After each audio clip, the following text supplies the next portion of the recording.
안철수 지금 국민의당 대표, 바른정당과 이제 통합신당을 추진하고 있죠. 안철수 대표가 최근에요. 정치인 이 사람을 딱 겨냥하는 듯한 발언을 유독 많이 하고 있습니다. 정치인 정말 많잖아요. 근데 안철수 대표가 콕 집어서 비난의 목소리를 내고 있는 그 한 사람. 과연 안철수 대표가 누구를 향해서 이렇게 비판을 하고 있는 걸까요? 먼저 안철수 대표의 목소리 듣고 말씀을 이어가 보도록 하겠습니다. 이분이 그 당내 경선을 위해서 친문 세력에게 메시지를 던지는 목적으로 이렇게 말씀을 하시는구나 라고 이해했습니다. 그렇지만 저는 넘지 말아야 될 선은 안 넘으셨으면 좋겠습니다.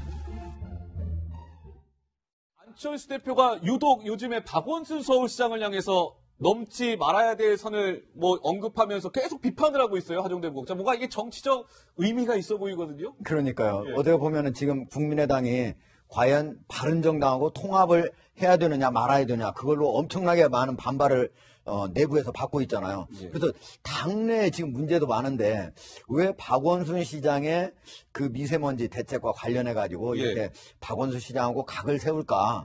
혹시 나중에 통합한 이후에 서울시장에 나올 거에 대비해서 미리 견제구를 던진 건 아닐까? 예. 이런 분석도 나오고 있죠. 예. 흥미로운 포인트가 참 많습니다. 안철수 대표가 왜 박원순 시장을 비판할까? 혹시나 서울시장 출마를 염두에 두고 있는 거 아닌가? 이런 여러 가지 해석이 나오고 있는데 이 두 사람의 인연과 악연은 한 7년 전으로 거슬러 올라갑니다. 강병규 기자가 그 브리핑을 준비해봤죠? 네, 제가 정리해봤습니다. 예.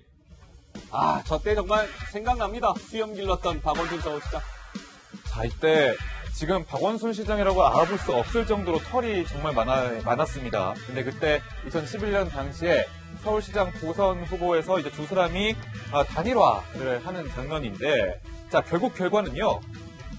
자, 보신 것처럼 왕관을 썼죠. 서울시장 왕관을 썼습니다. 그랬죠. 자, 이렇게 상당히 훈훈했던 두 사람, 저는 이렇게 두 사람의 관계를 붙여보겠습니다. 사랑과 전쟁. 네, 이 서울시장 선거 이후에 어떻게 됐을까요? 먼저 훈훈했던 그때 당시의 모습들 보고 오시겠습니다. 를 보는 것처럼 상당히 다정했던 두 사람인데요. 그런데 2015년쯤인가요?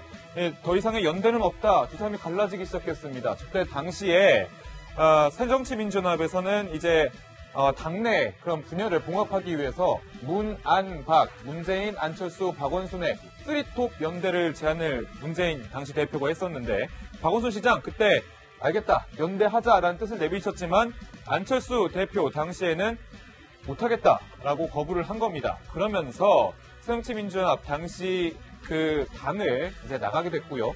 결국에는 그 이듬해 국민의당이라는 그런 당을 창당을 하게 된 거죠.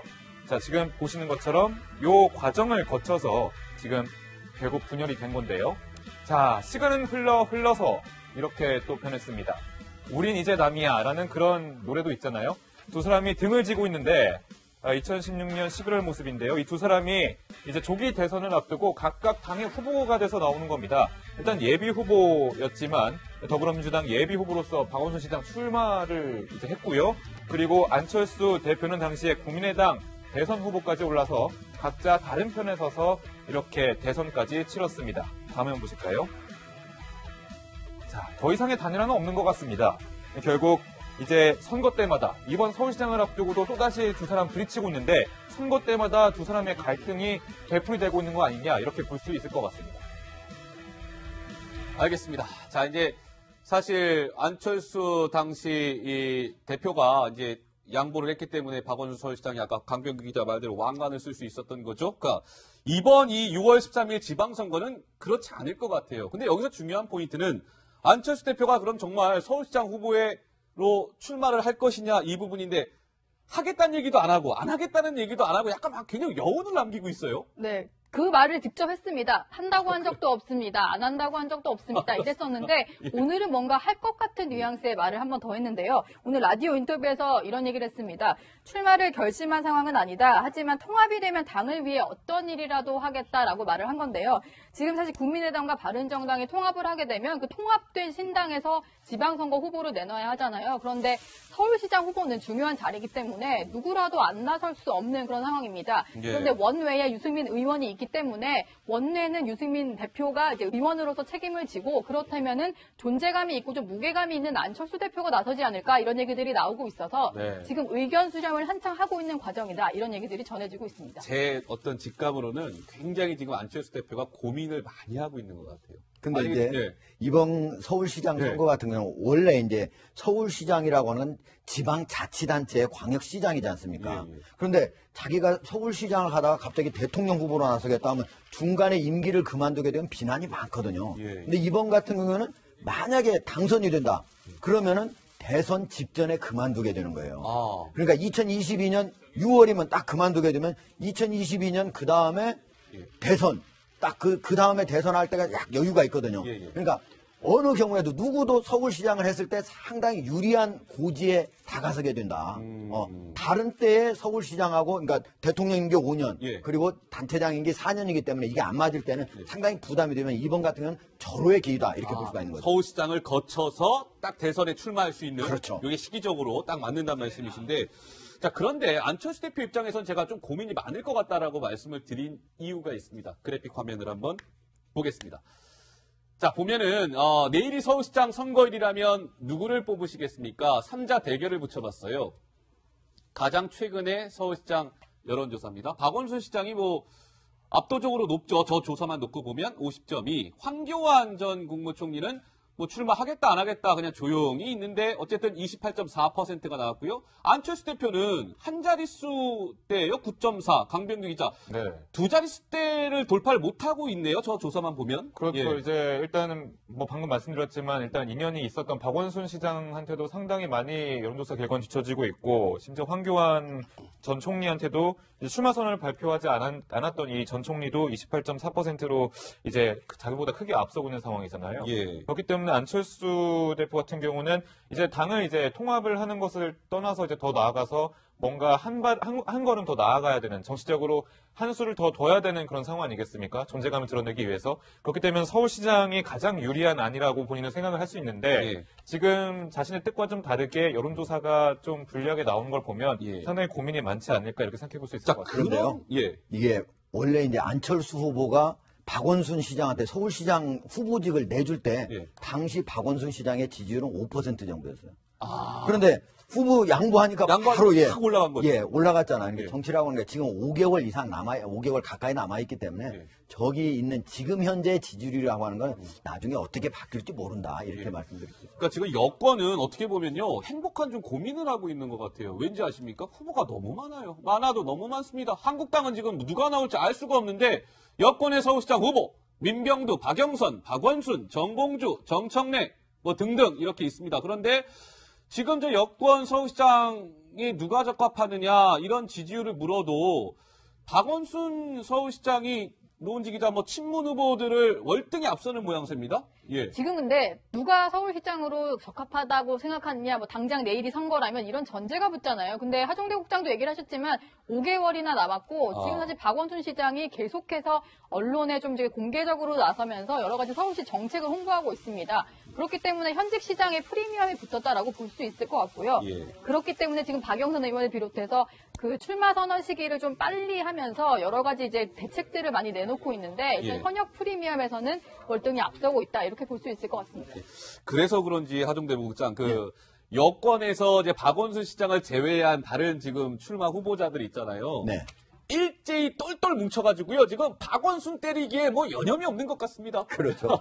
이거 어떻게 보면 같은 여당이니까 예. 뭐 설령 그 정책에 대해서 약간의 다른 생각을 갖고 있더라도 저렇게 하진 않을 텐데 지금 보면 미세먼지 대책과 관련돼 가지고 그러니까요. 박영선 원내대표 출신이죠. 예. 박영선 의원 같은 경우는 이거 낡은 대책이다.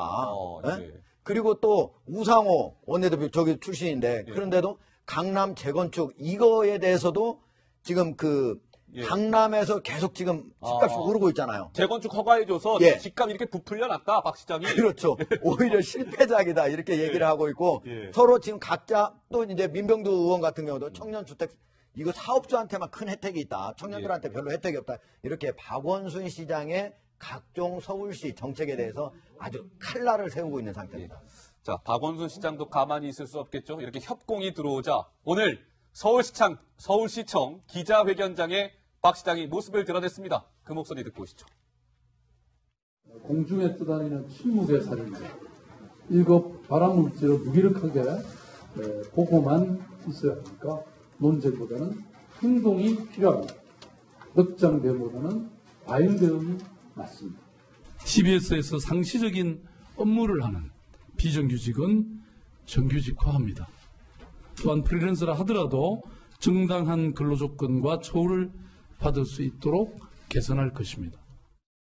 박원순 시장이 유독 그 서울시청 기자회견장에 최근 모습을 많이 드러내는 것 같습니다. 예, 그렇습니다. 특히 이제 뭐 쉬는 시간을 좀 이용해서 특히 중요할 때마다 그 등장을 하는 것 같은데 제가 좀 평행이론이라고 하죠. 제가 좀 데자뷰를 좀 느끼는 게 당시 메르스 때 좀 기억나십니까? 시청자 여러분들. 그때 아마 휴일이었을 거예요. 예. 심야였습니다. 심야. 밤늦게 일 다 끝난 시간인데 그때 갑자기 기자들 앞에 나타나서 긴급 기자회견이라면서 메르스가 어디서 어떤 경로로 옮겨졌고 좀 어떻게 하겠다라고 이제 강력한 대책을 세우겠다라고 이제 본인의 그런 메시지를 전달을 한 적이 있었어요. 그때도 어떻게 보면 이제 휴식 시간이죠. 그리고 이번에 나타났던 그 기자회견도 휴일이란 말이죠. 네. 그러니까 휴일날 갑자기 나타나서 기자회견을 하는 것을 보면 이제 본인이 쉬는 날에도 이렇게 서울시정을 생각한다는 것을 강조하기 위한 것이 아니냐. 그러니까 그런 식으로 약간 자기 정치를 하는 것이 아니냐라는 그런 분석이 좀 강하게 나오고 있는데요. 예. 그 두 번째 기자회견 보셨지만 TBS에서도 이제 프리랜서들 그리고 파견 용역들을 정규직화 시켜주겠다 이렇게 보장을 하지 않았습니까? 네. 근데 최근에 우리 가장 서울시 세금을 가장 많이 썼던 대책이 있었죠. 예. 이제 미세먼지 예. 3번씩이나 이제 대중교통을 무료로 50억씩 3번을 해서 총 150억 원을 지출을 했는데 네. 실효성이 있느냐 없느냐 실효성이 없다에 좀 더 많이 여론이 실렸지 않습니까? 예. 그런데도 150억을 쓴 뒤에 또 이렇게 뭐 비정규직을 정규직화 시켜주겠다라 이 정책이 또 예산을 들여야 된다는 그 이 정책이 예. 좀 실효성이 좀 과연 있겠냐 그리고 성급하게 예산을 쓰는 것이 아니냐 이런 지적이 계속 나오고 있습니다.